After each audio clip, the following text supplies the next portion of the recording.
Ndabaramukije mu izina rya Yesu Kristo kandi ndashima Imana n'umutima wanjye wose kubwo kunyemerera kongera kugaruka aha ngaha.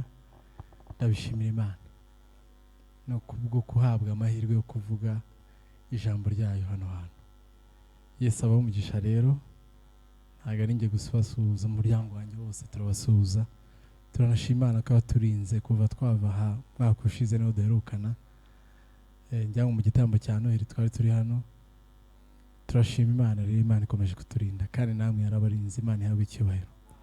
Yesu ashimwe cyane. Ndashima Imana kubw'ubuyobozi bw'itorero n'abagize uruhare rwose kugira ngo bategure uno mugoroba cyane kandi banadutekerezaho natwe inzira byanyuzemo zose. Turabishimira Imana kugira ngo duhabwe amahirwe yo kuvuga ijambo ry'Imana. Nabyo ni umugisha. Turabishimira Imana mu magambo make. Tugiye gusoma ijambo ry'Imana mu minota ihari. Ntabwo namenye ngo ingana gute, ariko ndakeka turi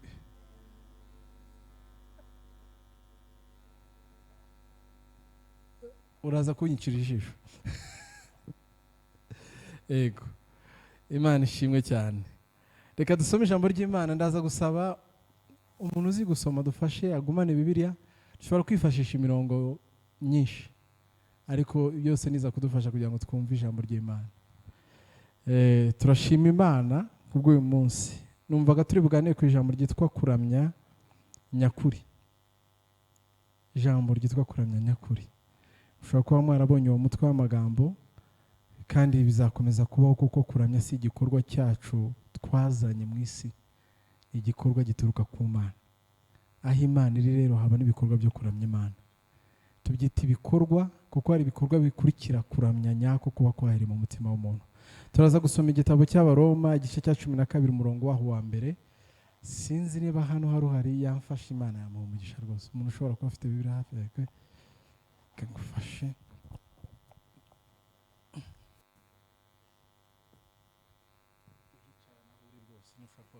Wicare hafi. Abaroma igice cyaho cya 12 umurongo waho wa mbere. Reka dusome mu izina rya Yesu wadufasha.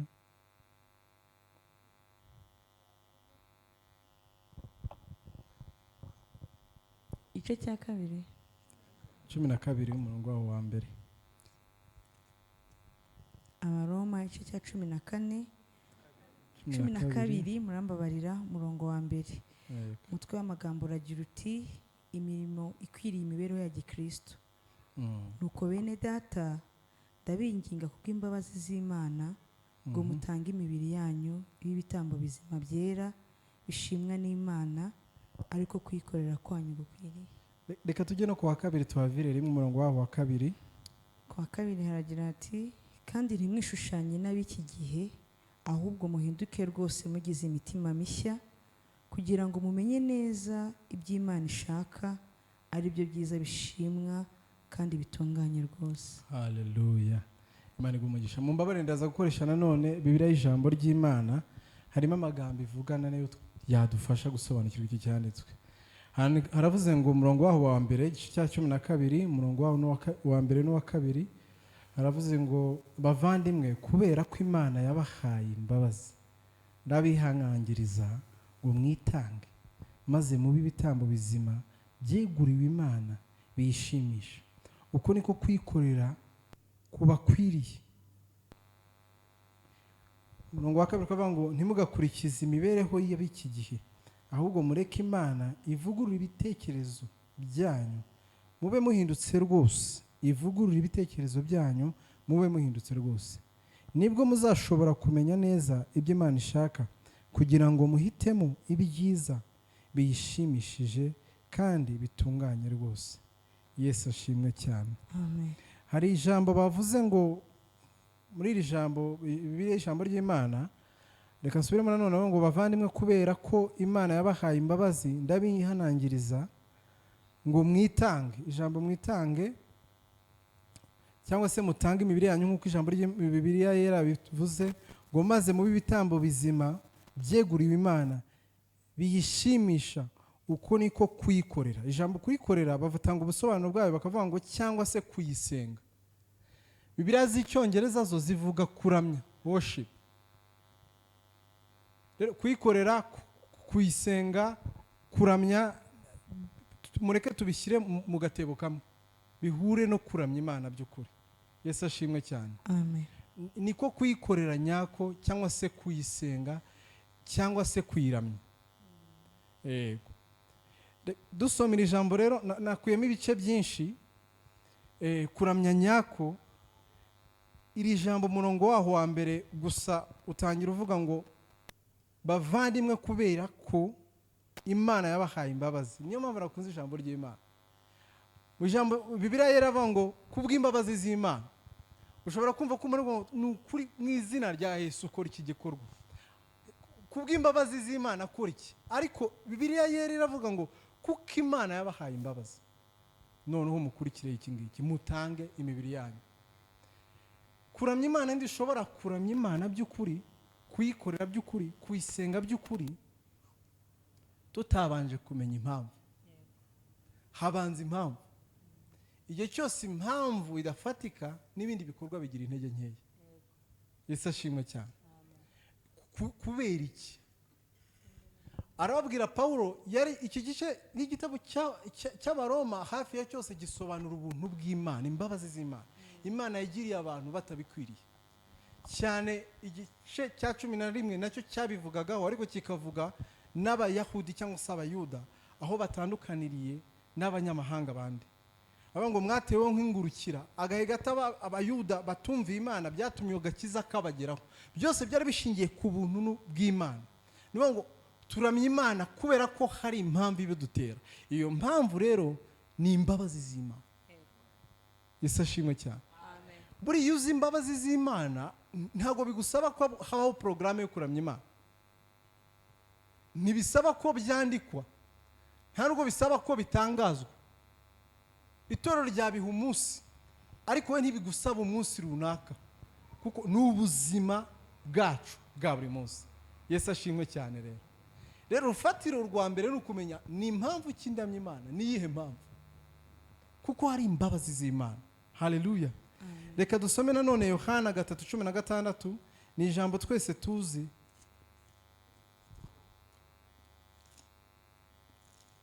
Wamfashaga nyemerere.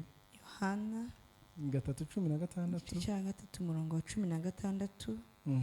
Haravuga ngo kuko Imana yakunze abari mu isi cyane. Kuko Imana yakunze abari mu isi cyane. Byatumye itanga umwana wayo w'ikinege. Ibyo byatumye itanga umwana wayo w'ikinege. Kugira ngo umwizera wese atarimbuka, ahubwo ahabwe ubugingo buhoraho.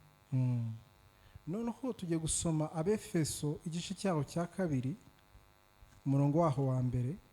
Haravuga ngo namwe yarabazuye, mwebwe abari bapfuye muzize ibicumuro n'ibyaha byanyu, ibyo mwagenderagamo kera mukurikiza imigenzo y'isi, mugakurikiza umwami utegeka ikirere, niwe mwuka ukorera mu batumvira. Yesu ashimwe cyane. Ni ukuvuga ngo uretse imbabazi z'Imana twari gupfa. Nta Mana ngitwibuke tugirira imbabazi, twe nitwari kuba tukiriho. Haleluya. Amen. Imbabazi z'Imana. Reka mbihuze n'ubuzima busanzwe bwa buri munsi, dusa nkaho dukorera Imana, dusenga Imana kugira ngo tuyinezeze. Twabifashe nkaho uri gukora ikintu kinezeza Imana. Ni nayo mpamvu yibwira ngo Mana ngo buretse ndacyahuze nanjye nzaguha igihe. N'ubwitange. Tujye twitanga ku bw'inyubako, tukitanga ku bw'ibikorwa runaka, muri karisi umuturanye yapfa mugateranya, ni ibintu mukora n'umutima ukunze kugira ngo mufashe umuntu. Yesu ashimwe cyane. Ntago ariko bimeze ku Mana. Kubera ko twe twari habi, ariko kubw'imbabazi zayo iratuzura ubwo twari dupfuye. Yesu ashimwe cyane. Yohana 3 yavuze ngo kuko Imana yakunze gusa urukundo rwonyine byatumye itanga umwana wayo w'intungane udafite ikibazo icyo ari cyo cyose kugira ngo apfe mu mwanya wanjye ngesere. Nari intumbi, sinari kuba ndiho. Si igihe cyo kuvuga ngo rero ngo Mana ubuse ngo ndakubyinira nambaye urukweto, ntiwari kuba unafite n'ikirenge cyo kurwambara. ntitwagakwiye rero kongera guha Imana impamvu yo kubibwira ngo reba ukomeze, naheraho imvuga ineza yawe no kubuhumeka n'ineza yawe. Hari urufatiro twagize urwacu, nyamara ibyo ufite, ibyo ubona bidafite umumaro byawe, ibyo uvuga ngo nge, burya nabyo ni Imana. Ibyo uheraho uvuga ngo Mana ibi ntibihagije, nabyo ni iby'Imana. Kuko bitakabaye Imana ntiwari kuburiho, wari gupfa, wari kwibagirana, ntiwari kuba ukivugwa. Urupfu ni rwinshi. Ndakeka ko buri wese afite ubuhamya bw'abantu mu muryango we bataramenya Kristo babayeho na wese ashimye cyane. Hano umuntu inshuti yanjye ejo twari turi kumwe, aranizera, ni umukristo, ariko ni umuntu w'umucuruzi cyane ubikunda kandi ubikora neza. Ubucuruzi bwageze ahantu yubaka amazu menshi, uko ayubatse arayagurisha, waba mwikodesheje arakodesha, afite umutungo ushobora kuba urenga miliyari n'igice. Urumva ku rwego arakirwanaho kuko ayo ashobora kuba ari igishoro cy'umuntu gito, biterwa n'icyo umuntu gito ubutunzi, ariko ibyo arabifite.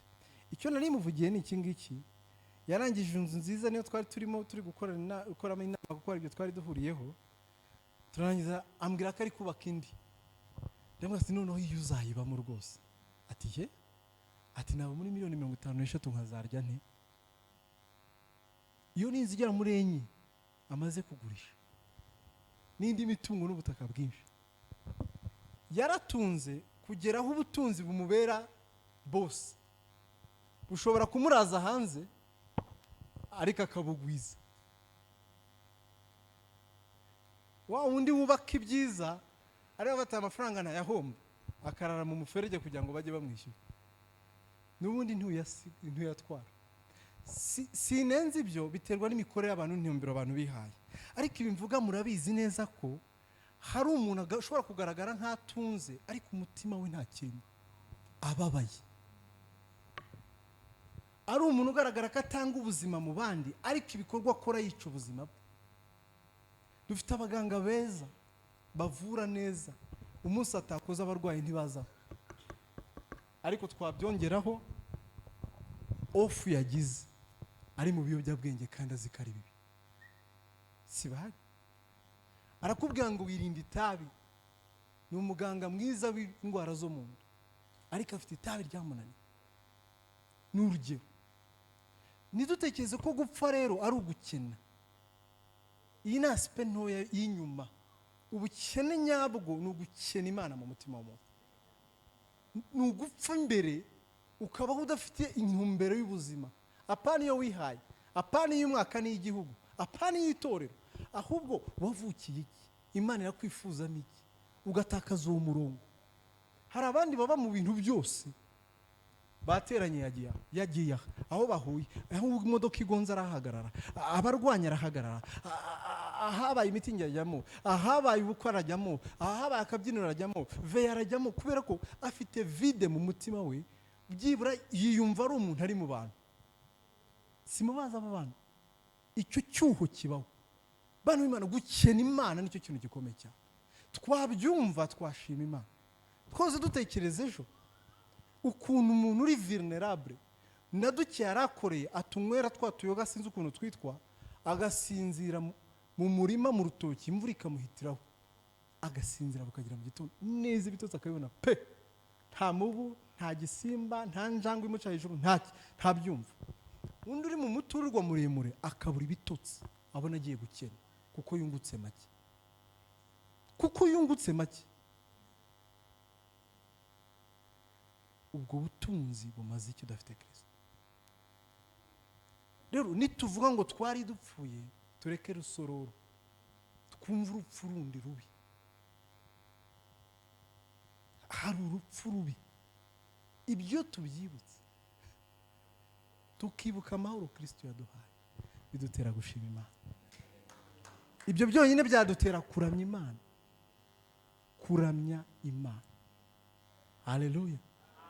Witekerezeho urebe umuryango w'iwanyu, ukuremo Kristo mu buzima bwawe, wibaza aho ari kuburi. Nuhareba ureba aho uri. Pawulo arakubwira ngo rero ndakwingingira kubw'imbabazi wagiriwe, kubw'imbabazi, si ibyo utunze, si ibyo wungutse, si amafaranga, si inzu, kubw'imbabazi wagiriwe. Ikibanza ari impamvu. Iyo mpamvu ntiwayikuraho, ntiwayisimbuza ko udafite urugo, ntiwayisimbuza ko udafite umwana, ntiwayisimbuza ko utarashaka, ntiwayisimbuza ko utarakora, ntiwavuga ngo ndarwaye ndarembye, ntiwayisimbuza ko umaze imyaka 5 mu bitaro, benshi barapfa, ntiwayisimbuza iki. Iyo mpamvu bwayo irihariye, ntigereranywa, ntishyirwa ku isoko ngo abantu ngo bavuge ngo iki niki ngo igikomeye niki. Ibyo byose ubiterekaho kuko uri muzima. Haleluya. Kubw'imbabazi z'Imana, Imana yakugiriye, icyo Kristo yakoze mu buzima bwawe. Ibitangaje rero, hari ubwo tuba mu nzu y'Imana ariko tutazi Kristo icyo yakoze mu buzima bwawe.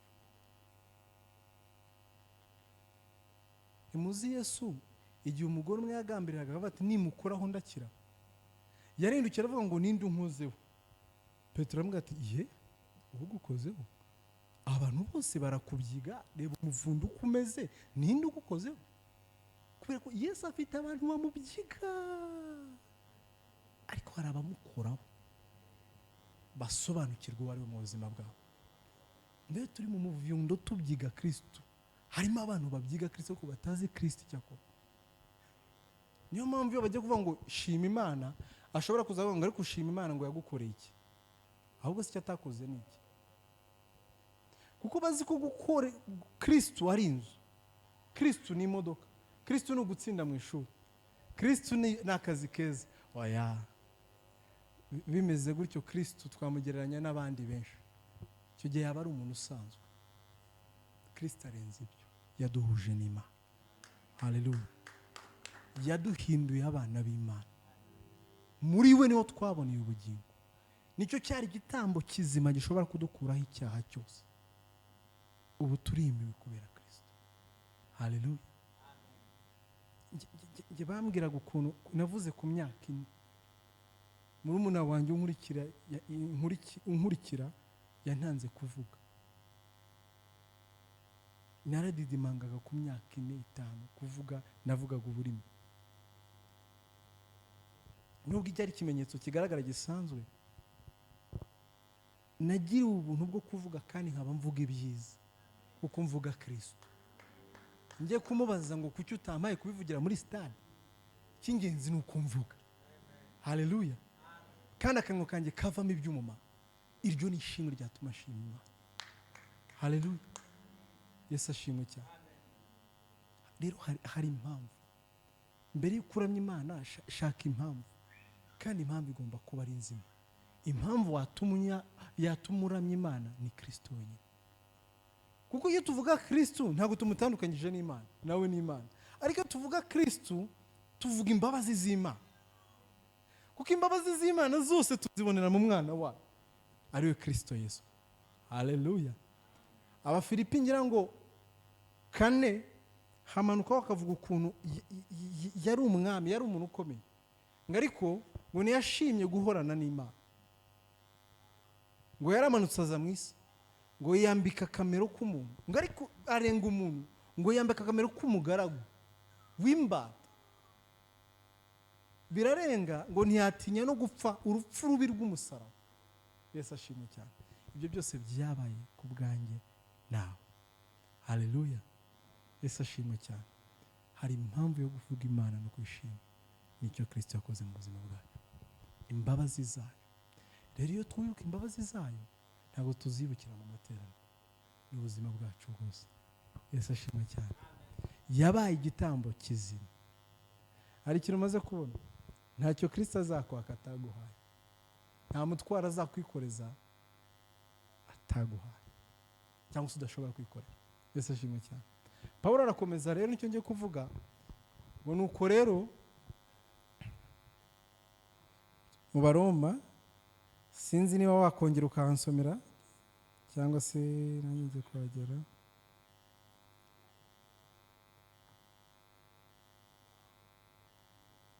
Cumi na kabiri umurongo wa mbere nanone tugenda umurongo ku wundi.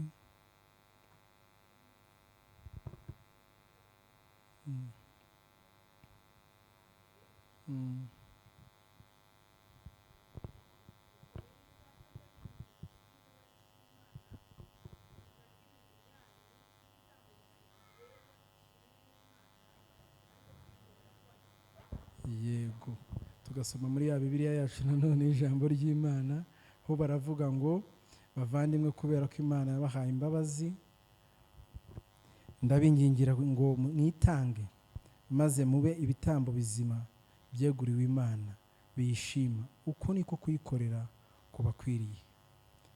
Nyuma yo kumenya impamvu yabasabye kwitanga, nta kuramya Imana kutarimo kwitanga.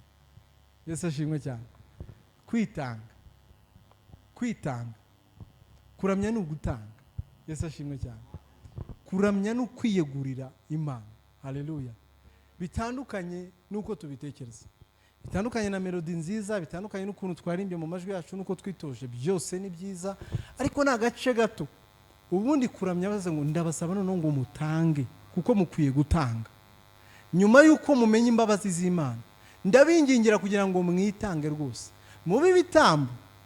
Yesu ashimwe cyane. Ntabwo Yesu azakwaka kuba igitambo atabaye ku bwawe.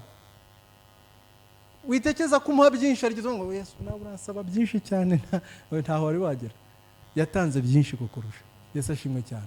Kuko yabaye igitambo kizima. Please tanga umuriro wawe ubi igitambo ariko kizima gishimwa.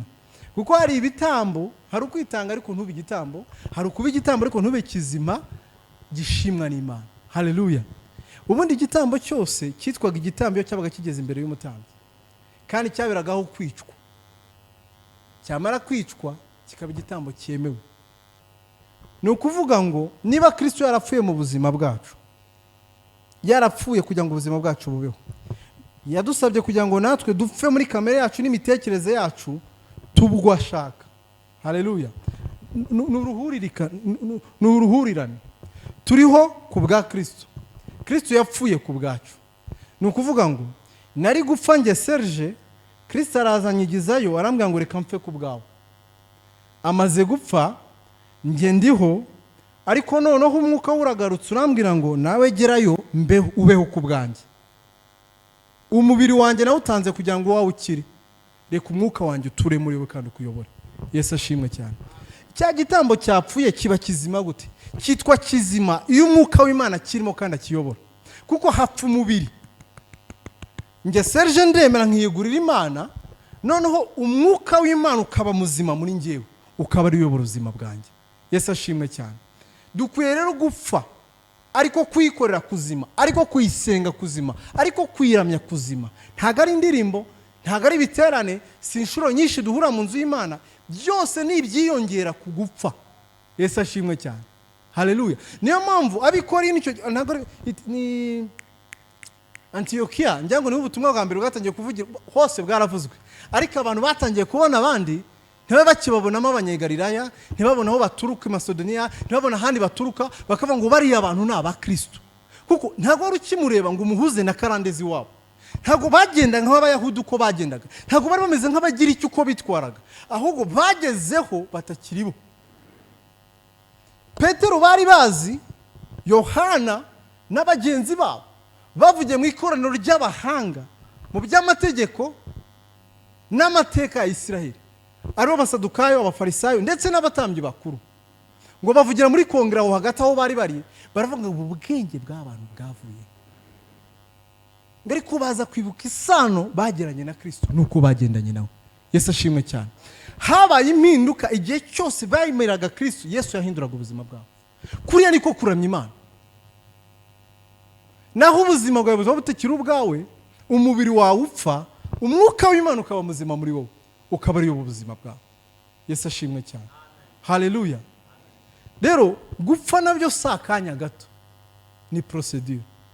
Igice umurongo waho wa kabiri wenda kugira ngo nakomeza gusoma ibyanditswe byinshi umwanya ukagenda, haravuga ngo ngo nasaba kugira ngo Imana cyangwa se muhindure imitekerereze yanyu kugira ngo mubashe guhinduka neza. Uwo murongo turaza kuvuga kuko bihera mu mutwe, bihera mu mitekerereze yacu kugeza aho tutangira guhinduka tugakora ibyo Imana ishaka. Ngo aho ngaho ngo ni nabwo tumenye ibyo ishaka n'ibyo ikunda, kuko twahinduye uko tureba ubwo.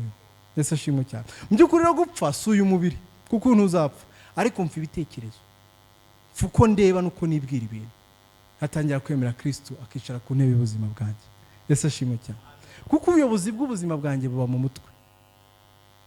Iyo mvuga umutwe simvuga iki, ndavuga ahantu mfatira ibyemezo. Nkunda iki, nanga iki, ngendanye, mvuganye, ngiye niko nteye, niko iwacu hameze, ndashaka kugera kuri iki, ejo hanjye hazaza naha, ibyo nkunda nibi, ibyo nanga nibi, uko nambara nuko, uko mvuga nuko, ibyo bintu byose byuzuye ubwonko bwanjye, nibyo Kristo ashaka guturamo agashyiramo ubwami bwe. Haleluya. Yesu ashimwe cyane. Rero iyo turamye Imana ahangaha tuba duhamya, tuba tubibwira abandi, ariko ni nko kuvuga ngo ibi twatura niko turi, uko tuvuga niko turi. Yesu ashimwe cyane. Ngo uko niko kuramya gukwiye kandi kunezeza Imana. Natekereje ko rero hari no kuramya ariko Imana idashaka, hari kuramya ariko Imana idakunda, kuko ntidushobora kumenya ibyo Imana ishaka atari umwuka wayo bitubwiye. Uwo mwuka rero ntiyabitubwira tutamwemereye ngo twice twibuke ibyo dukunda, tureke mwuka wera atubwira ibyo akunda. Nibyo byitwa gupfa, si ukwihamba, si ukwiyahura. Oya, uyu mubiri Kristo arawukeneye kugira ngo awukoremo imirimo myiza. Yesu ashimwe cyane. Niyo mpamvu Yesu yageraga guturemo ukureba abone Kristo. Ariko icyo gusaba ni kimwe gusa, hindura imitekerereze yawe. Urayihindura gute? Biro ngo kwizera kuzanwa no kumva, ngo kandi kumva ijambo ry'Imana. Haleluya. Bibiri imwe Amplified iravuga ngo ni ukumva amagambo ariko ajyanye na Kristo. Yesu ashimwe cyane. Mu kumva ijambo ry'Imana niho imitekerereze yacu igenda ihinduka. Haleluya. Yesu ashimwe cyane. Kuba ikintu kivugwa kenshi ntibigihindura ukuri. Kuba ikintu kirimo abantu benshi ntigituma gihinduka ukuri, kuko ukuri guhagaze ukwako ni ukuri. Ntabwo bisaba ko abantu baguteranira ngo twemeje ukuri ko ari uko nguko. Yesu ashimwe cyane. Muri no minsi rero hariho ubuzima wanga ikintu ariko isi yabyuka igikora cyose ukavuga ati burya cya kintu cyari cyo ninjye wari waribeshye. Niyo mpamvu dushobora kuvuga ngo mumbabarire mbivuga abasore bajya bitekereza wenda batarashaka, ngo nta muntu ushobora gukora ubukwe atarakora icyaha. Hari ababivuga n'ukuri kw'Imana ukibaza ibi biva he? Ni ku ijambo ry'Imana rivuga ngo reka ndanga ukaragakiza ka kera, ngo ibyo ni bya bintu ngo bavuga ngo nabo ntabwo urebye neza ngo siko byari biri, ngo ntibishoboka muri ino. Umuntu akavuga ngo nta mugabo muzima uriho. Gute? Abantu bose ngo babaye ibisambo. Abantu bose babaye babi. Noneho iryo jambo iyo uryemeye ni wowe uba mubi, kuko utangira kureba abantu bose nk'ari babi, ni wowe uba mubi. Yesu ashimwe cyane. Rimwe na rimwe tujya mu buyobe, kuko isi twemeza yuko turasigara turi twenyine, kandi niba turi twenyine ubwo turi mu mafuti. Ntabwo ukuri kugirwa n'ubwinshi bw'abantu. Ukuri ni ukuri, kugirwa ukuri n'umusingi guteretseho ari we Kristo Yesu. Haleluya. Ubwo ngarutse ku mitekerereze yacu, turebe ukuntu isi yatwishe. Ubu ngubu uravuga ngo ubu nta kintu cyamenyekana cyavugwa cyane cyakihuta nk'ikinyoma. Ubu ngubu niba ushaka gukora indirimbo urayishyiramo abambaye ubusa, nibyo sosiyete ishaka. Bangahe muri twebwe iyo binyuzemo abana barimo tubizimya? Ubwo se nibyo dushaka? Ariko isi iratwemeza yuko aricyo kigezweho. Kigezweho gute mu nzange kitagezweho? Ariko bizafata umusore hare mu nguna avuga ngo nishaka kumenyekana nzambara uko. Umukobwa mwiza ubwo n'uwigaragaza uko ari. Ni imyumvire. Ikigenga iyo myumvire rero ihagarika ku rufatiro ruzima ni ijambo ry'ukuri, ijambo rya Kristo. Burya ubwonko bwacu cyangwa se imitekerereze yacu ijya nk'uko natwe turya.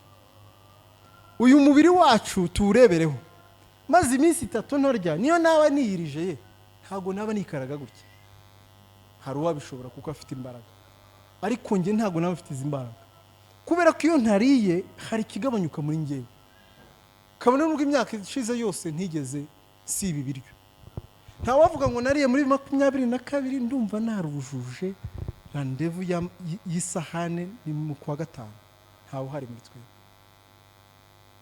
Niko n'ijambo ry'Imana rimwe, ni nako tugaburira ibitekerezo byacu. Ijambo rikennye muri twe, imitekerereze yacu iragahinduka. Kristo ntaba akiyobora, dusa n'abandi. Kabone niyo waba uri imbere mu baririmbe, udafite ibihe byawe n'Imana byo gusoma ijambo ry'Imana, urasa n'abandi. Aho rero niyo barasenza y'ubutayu, niyo baramaze n'imisi 40 mu buvumo mu myaka 3 ishize, ntabwo uyu munsi bikora. Wakusanga kugisha inama, wamubwira ibyo urimo aka kanya. Niyo mpamvu tubona umuntu atangirira heza agasoreza habi. Kubera iki? Ndumva narasomye byinshi biramagije. Ni urugendo rw'umunsi ku wundi, umunsi ku wundi. Yesu ashimwe cyane. Bangaye turi busohoka hanga tukahita tureba message, tukahita tureba batwandikiye gusoma. Ariko se ni bangaye twakagize umuco wo gusoma byibura igice ku munsi cy'ijambo ry'Imana? Uziko ibi bitadukuraho kuririmba neza, ibi ntibyadukuraho kubwiriza neza, ariko ni ibitamba Imana itishimira. Ibi ntibyadukuraho guterana no kuzinduka muri niba turi.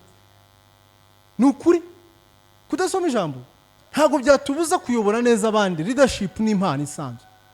Hari n'ibyo twita amavuta y'Imana atari amavuta y'Imana, ari impano zo gukonvenka abantu.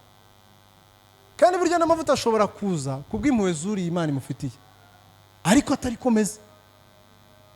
Rero iyo tubona impano zacu zaka, tukabona duhamagarwa, tukabona itorero ritwizera ngo uvuye kuri urwego ugiye aha, uravuga ati ndimo neza, ndi kubana n'Imana. Ariko siko biri, uri igitambo wenda, ariko si cy'Imana ishaka. Kuko ntushobora kumenya ubushake bw'Imana utarahindura imitekerereze ye, ukirebera ibintu mu ndorerwamo y'isi. Yesu ashimwe cyane. Haleluya. Dutandukanye amahoro y'Imana, ubuntu bw'Imana, agakiza karirwa muri Kristo Yesu, n'ibyirari ry'imitima yacu. Haleluya. Hari abantu nagiye numva bakomerekeye mu nzu y'Imana, nta n'uwamuvuze. Abango runaka yarasubijwe, kanaka yararongowe, twasenganaga, uriya nawe yarabyaye, kanaka yarabyaye, kanaka yarabyaye. Imana wanjijije iki? Nje kugusezera. Bibaho, birakorwa, kandi n'umutima ushobora kuremererwa koko ukabikora. Ariko niba agakiza gahagaze ku cy'Imana izaguha, ntuzi icyo yaguhaye. Rero dukeneye ubutumwa bwa Kristo, tumenye icyo Kristo yakoze mu buzima bwacu. Haleluya. N'ibindi tuzabyongererwa, niko ijambo ry'Imana rivuga. Ariko umwanzi ntabwo azaturebera mu byo tubuze, kuko icyo dufite cyo twagifashe tukizera. Haleluya. Twagifashe tukemera Kristo, uwo twakiriye muri twebwe arakomeye kuruta uri mu isi. Yesu ashimwe cyane. Nta mpamvu watanga inyuma yawe hari uri muri situation iri munsi yawe ushima Imana ko yaramutse, kuko batazi neza. Si ikibazo cy'ibyo. Hari umubyeyi umwe twaganiriye yigeze agira ibibazo bikomeye mu rushako rwe, agera aho yifuza ko babaga mu nzu nziza, umugabo akize, amamodoka ari menshi. Avuga ngo Mana, icyama nkicara nkarara mu gihuru ariko nkasinzira. Igihe umugabo yinjiriraga abantu bose barasohoka, habe 5:00 habe 7:00 z'ijoro, yakanyweye, umugore n'abana ku muhanda biruka muri brigade, polisi niyo yabagarura. None ubuntu butunze kuvuga ngo runaka yarasubijwe, isi irabitanga. Ntabwo tubyanze, turabikeneye, ariko siko gaciro ka Kristo mu buzima bwacu. Duhindura imitekerereze yacu. Satani abanza kukwereka ko icyo ufite nta mumaro ufite kugira ngo abone kukikwiye. Uzi ko Satani ntiyadukura mu biganza by'Imana, ni ukuri kw'Imana. Icyakora twamwemerera akinjirira ubuzima bwacu. Nitwe dushobora kugenda dutesha agaciro cy'Imana akoze mu buzima bwacu. Haleluya. Ngo nuko rero muhindura imitekerereze yawe.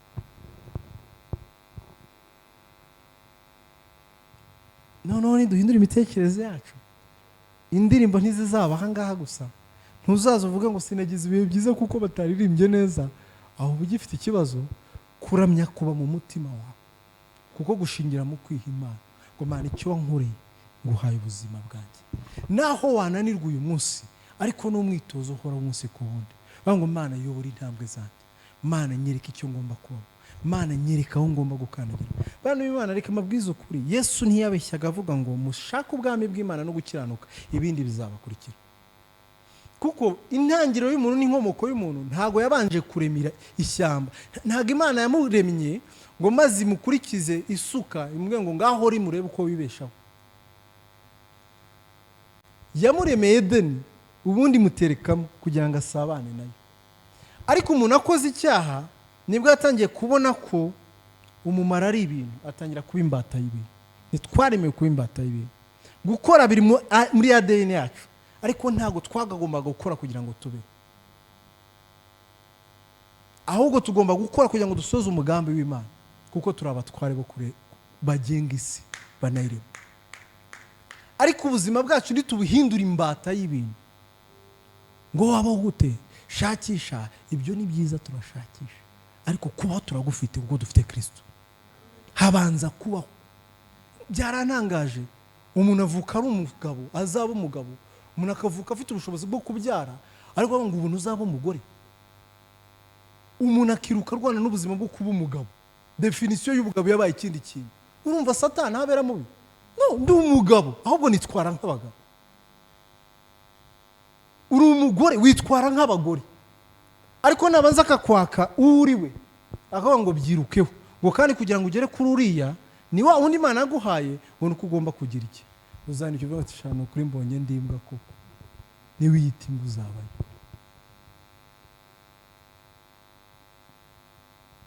Nanahugurira ababyeyi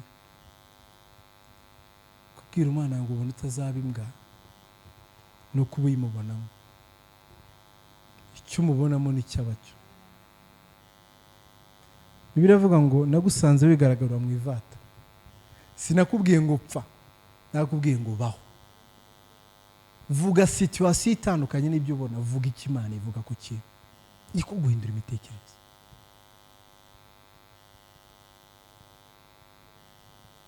Inzira bazakubwira ngo ibamo abajura, buri gihe uzaza uyicamo wikokinze wiruka, utaramenya ko abajura wacaga ufite telefone ntawe wakwibye. Imana yarakurinze. Ariko bakubwiye ngo hari ahantu haba abajura ni habi, iyo wageze utega moto, si ikibazo cy'icyo wahuriye, ni amakuru wakiri. Ugutwi guhora kumva ibibi guhinduka kubi. Haleluya. Dusoma ijambo gute? Turisoma ryari? Bari dusomere ku cyumweru no ku migezi, kandi urya buri munsi, kandi urebe amakuru, kandi urebe WhatsApp. Ibaza impamvu ureba WhatsApp, uba kuri WhatsApp cyangwa ukajya kuri YouTube ukamara amasaha n'udafite ibitotsi. Wajya gusoma ijambo waba ugisoma irya mbere ugasinzira. Nuko umwanzi adashaka kumenya ukuri ku ijambo ry'Imana. Haleluya.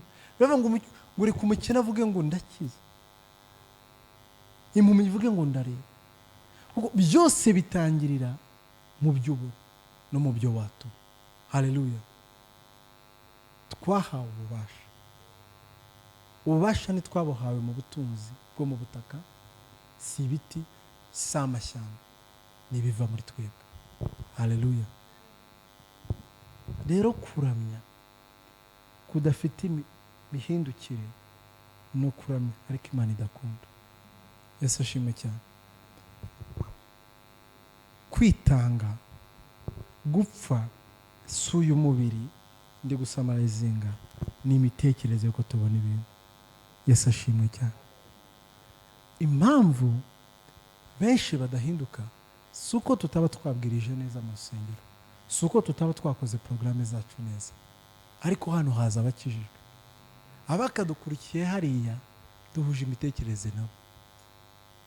Rero ntituri urumuri.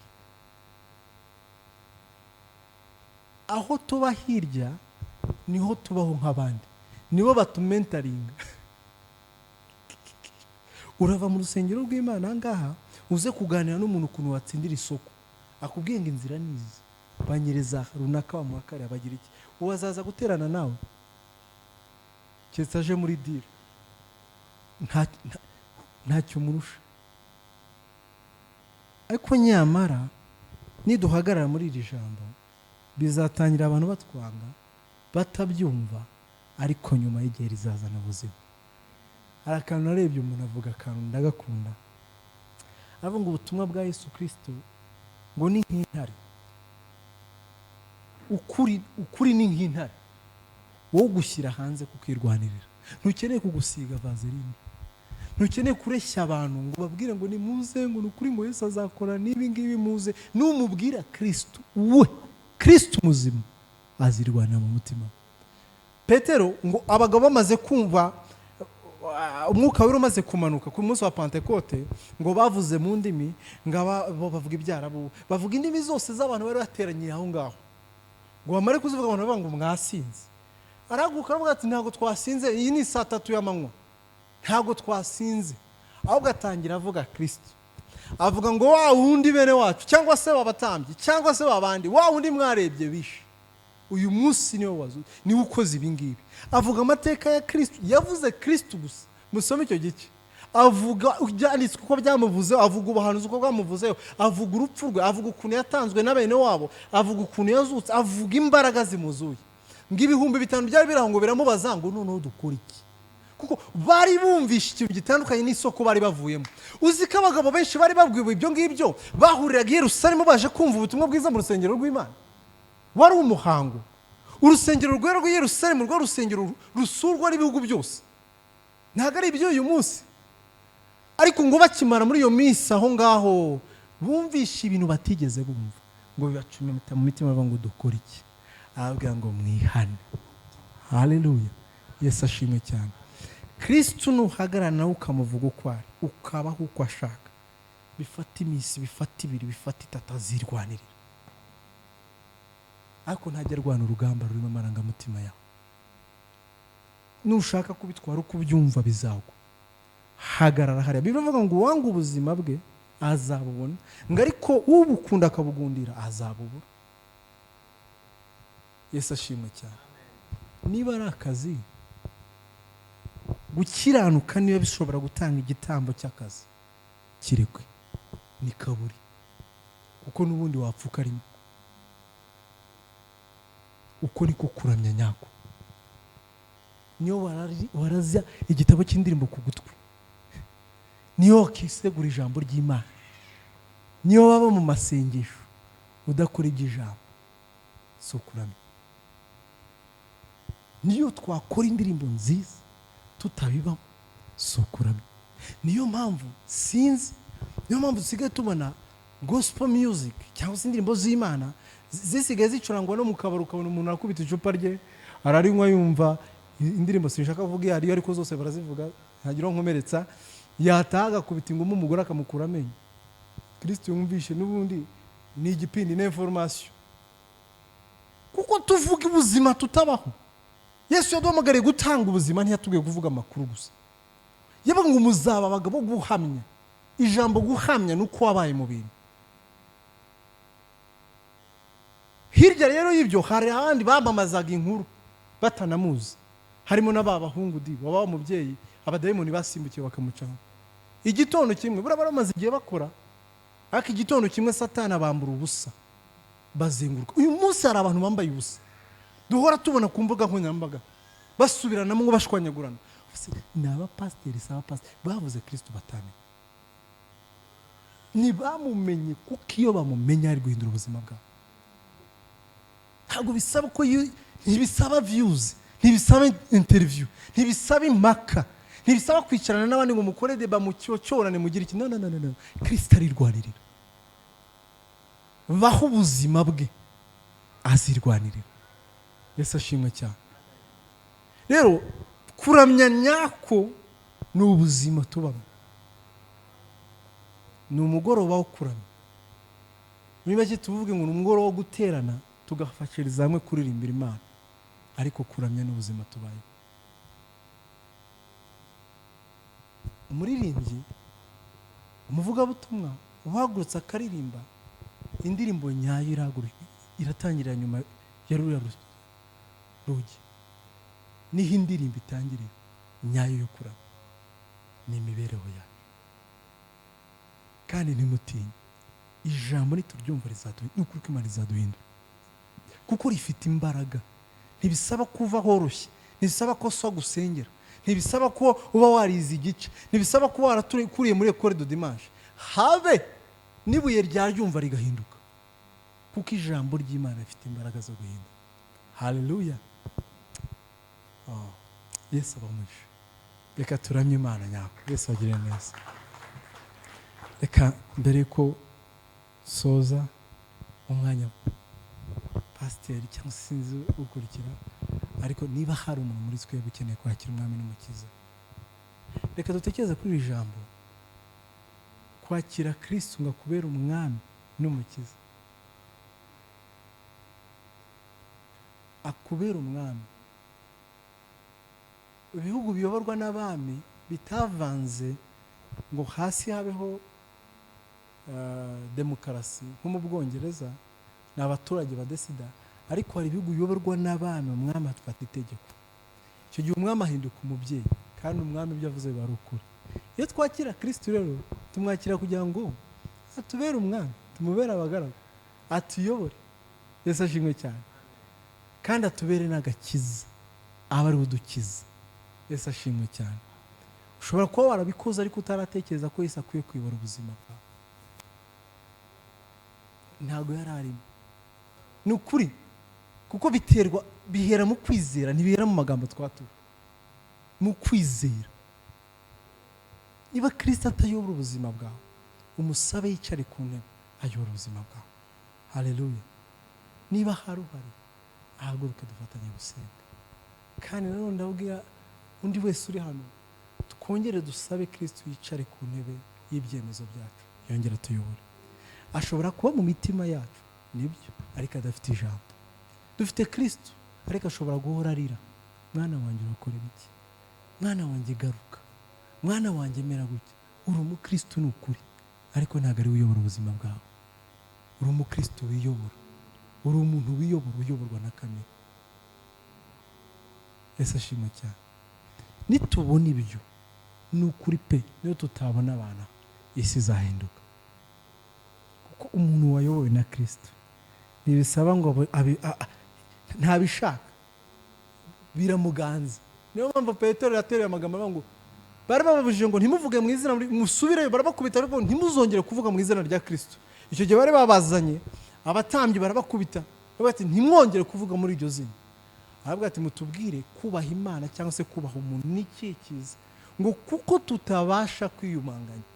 Yaraberuye aravuga ngo ibi bintu nitubikontorora, uturima turusha imbaraga.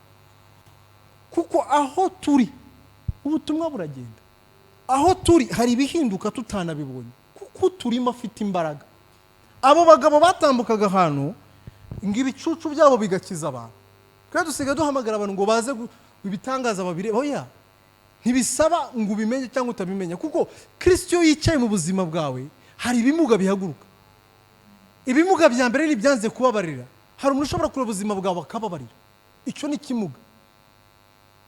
Hari imikorere yagendaga nabi mu kazi, ariko bashobora kuvuga ngo ibi bintu tubihindure. Iyo tuvuga akazi tuvuga kandi kaguhemba ku cyumweru cyangwa ku kwezi, ariko n'ubuzima bwawe bwa buri munsi bwazana impinduka mu bantu. Yesu ashimwe cyane. Haleluya. Kuko nubaho uko Kristo ashaka, abantu bazakubaza ngo dukore iki, dukore iki ngo tubeho nkawe. Yesu ashimwe cyane. Bazaterana bavuga ati ariko kanaka batandukanye natwe. Abantu b'Imana ntabwo twabyishoboza ibi bintu, ni ijambo ry'ukuri ryatubashisha guhinduka. Nizenge mu magambo rero ntanze umwanya, Uwiteka umugisha cyane.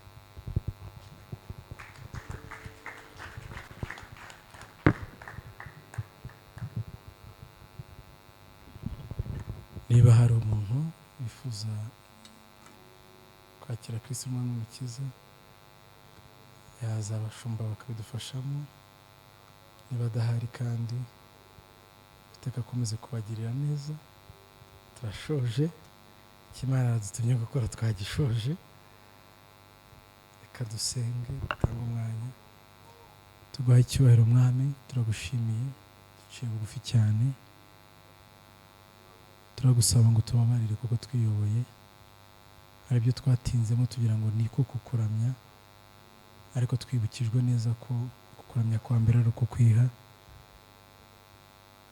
tukica imitekerereze no kwifuza kwacu ahubwo akaba ari uyobora tumusobanukiye kandi nanone ko bidaturuka mu mbaraga zacu ahubwo ijambo ryawe ridufasha guhinduka kuko rifite imbaraga zo kuduhindura rwose kuko iyo jambo ryawe rivuga ngo kwizera kuzanwa no kumva ngo kandi kumva ijambo ry'Imana turasenze mwami Yesu Kristo kugira ngo duhe imbaraga zo kukumenya no kumva ijambo ryawe n'ibihe byo gutindana nawe kugira ngo dusobanukirwe maze imitekerereze yacu ihinduke nitumara guhinduka nibwo tuzamenya ibyo ushaka n'ibyo ukunda tuzakora ibyo ushaka byose dusenge buri umwe wese warutentebutse warusubiye inyuma waruvuye mu mucyo wawe warugufite ariko utamuyobora Uwiteka tugusabye imbabazi kandi turasenze kugira ngo wongere ufate intebe yawe mu buzima bwacu kugira ngo duhinduke ibitambo bizima bishimwa nawe utuganze kandi weshe icyubahiro mu izina rya Yesu Kristo dusenze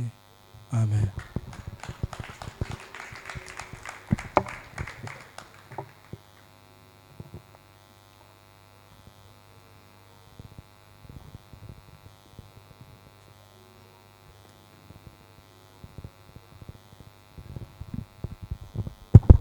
Yesu ashimwe.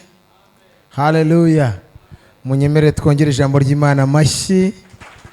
Imana ihabwa icyubahiro kubw'ijambo ryayo twumvise. Dusabire umuvugabutumwa wacu umugisha, tumutunga ibiganza, Imana imuhe umugisha kubw'ijambo rikomeye ryiza atugejejeho kandi dusobanukiwe neza by'ukuri kuramya icyo ari cyo. Yesu ashimwe cyane. Turimo tugera ku musozo, reka n'ubundi turareke Pastor Rutimirwa aze adusabire umugisha dusoza. Karibu mushumba, Imana iguhe umugisha.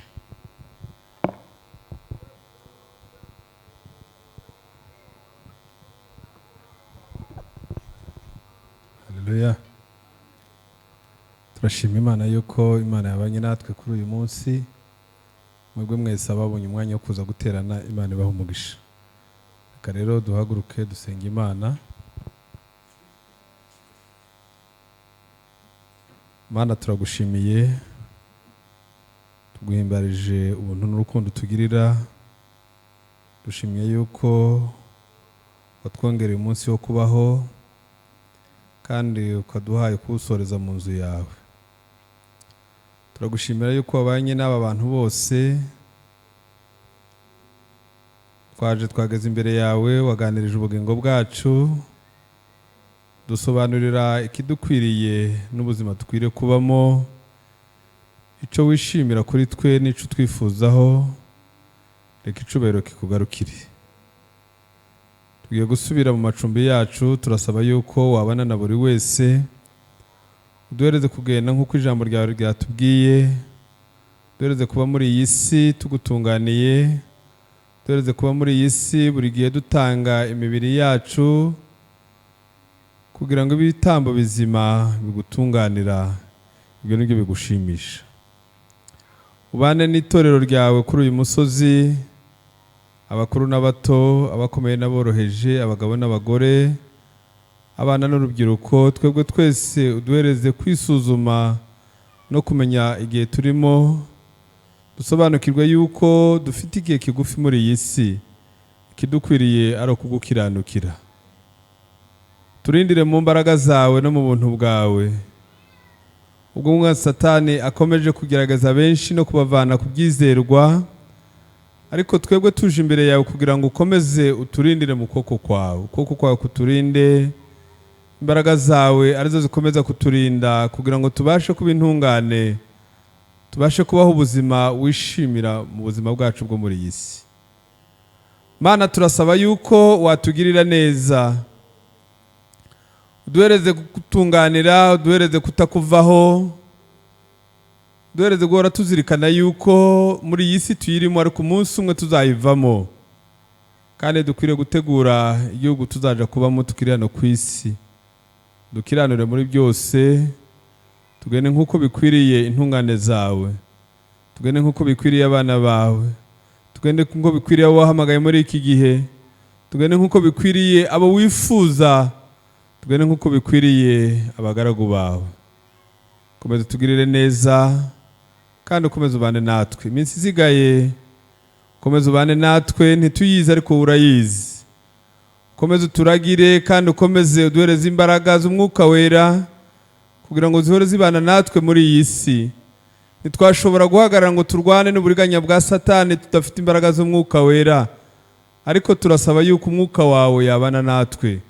Uwasezeranije abigishwa urababwira ngo sinzabasiga nk'imfubyi, ngo ahubwo nzabasigira umufasha. Turasaba yuko yabana natwe muri iki gihe gikomeye, ubwo umwanzi Satani arushirizaho kunesha abantu, ariko turasaba ko bashishwa nawe. Tugirire neza muri byose kandi ubuzima bwacu bube mu maboko yawe. Bana na buri wese ubwo dusohoka muri iyi ngando tujya mu ngo zacu, utuyobora utujya imbere n'inyuma, iburyo n'ibumoso.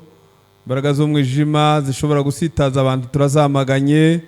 Dayimoni wo guhora kuko abantu twabaye imbere yawo turamucashe mu izina rya Yesu.